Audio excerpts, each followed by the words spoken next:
What's happening with the field studies program?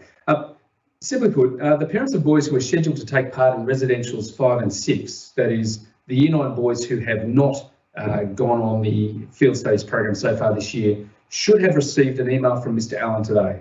Simply put, we're hoping to run a combined program for these boys in weeks 7 to 10 this term. If the government's return to school plan works out and if the public health restrictions permit, the boys will be able to go from Monday the 15th of November to Wednesday the 8th of December. That's the goal that we're working to.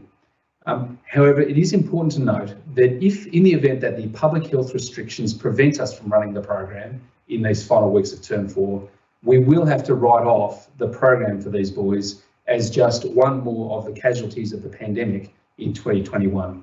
We may be able to offer a much shorter outdoor education opportunity at the Field Study Centre in the second half of January or another point in the year, but the full mandatory program won't be possible in term time once 2022 gets underway and the boys are into their Year 10 studies.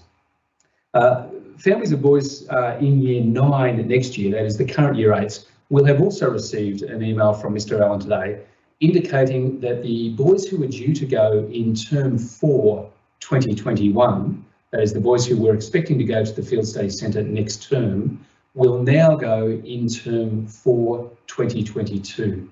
So that group which was to be first will now be last and will happen at the end. The reason why we're keeping that group in the term to which they're allocated is that the process of allocation was immensely complicated.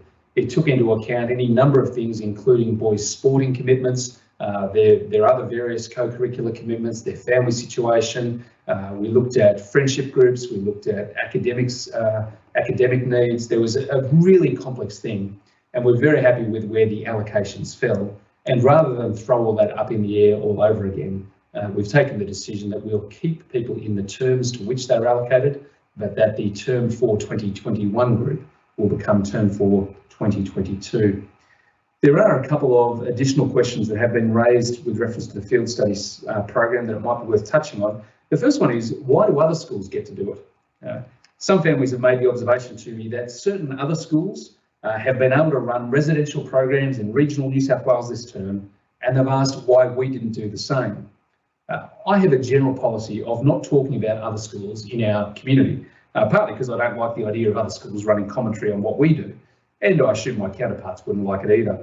But in this particular situation, because the situation is on public record, I can observe that the 2 Sydney independent schools that have run a regional residential program this term have been able to do so because of the nature of their particular campus. That is, they're able to be entirely self-contained. They've been able to set up an ISO bubble. That is, no one going in and no one coming out for those first 14 days. No contact between the boys from Sydney or the students from Sydney and the community into which they're going. Enough staff are able to live on site to provide 24/7 supervision, either because they always live on site or because they're able to move on site for a fortnight. Our Field Studies Centre is a wonderful campus, but it doesn't accommodate a large staff team. Our staff down there all live in the local community. So the risk is we might take the virus down there from Sydney with us. And earlier in the term, when the outbreak and restrictions were far less severe than they were now, we didn't think that it would be responsible or appropriate for us to send boys from the outbreak region that is Greater Sydney to a region that was unaffected. And the reality is now, the way the public health order is formulated, we can't send people from Sydney to the Shoalhaven region for those programs 5 and 6 unless something further changes. The second question that's been asked to me is, can the field studies program be conducted in a way that is COVID safe? I want to say yes, absolutely, if the Shoalhaven LGA is at level 1, 2 or 3 restrictions.